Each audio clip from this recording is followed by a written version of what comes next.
बोला भूया सुत रहलू कि गादा हो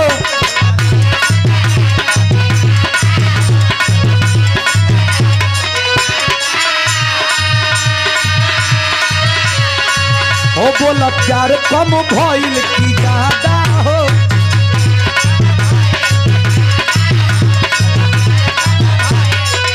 ए हो ओ बोला भुइया सुत रहलू कि ज्यादा हो प्यार कम भइल बावे कि ज्यादा हो दारू डूबल कवना याद में अरे याद में दारू डूबल कवना अरे याद में लड़किया कहतिया अरे कमल तुरले पहले सैया पलंग तुरले बाद में अरे कमल तुरले पहले सैया पलंग तुरले। सुधीर लाल यादव का क्या झटका है अरे कमल तुरले पहले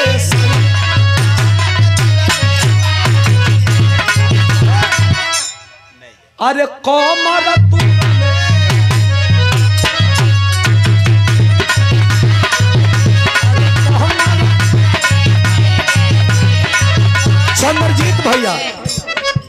चंद्रजीत भैया आजो भी चाहे कबो आजो भी मीनाक्षी के माने में का हो का भाई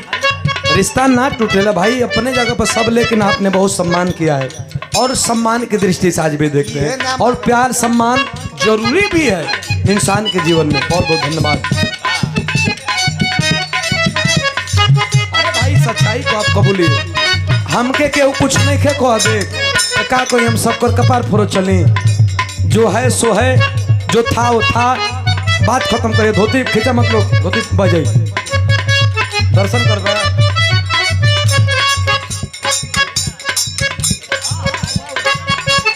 जितेंद्र भैया के द्वारा आशीर्वाद दिल बनी, दिल से धन्यवाद, आशीर्वाद दिल बनी, कोट कोट प्रणाम बा, दिल से धन्यवाद बा। कैसे हो दिलवाई बेचैनी बढ़ा देला हो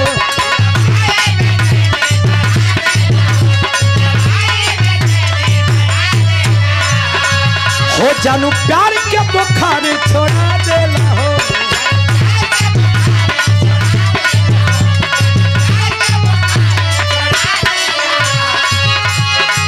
करी न जब हम सोरह सिंगार गाल पटिए जाला हो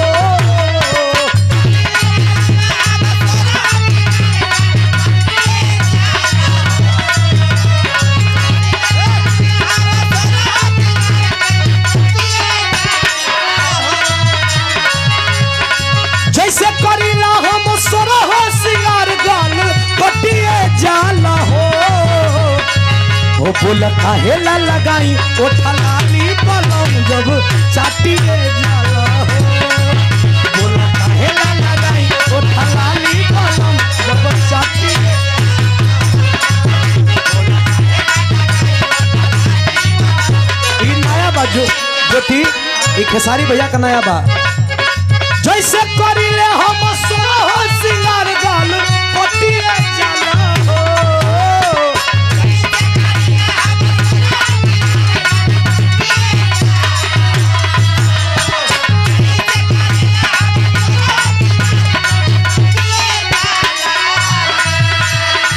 जैसे करिले हम सोरह सिंगार गाल पटिए जाला हो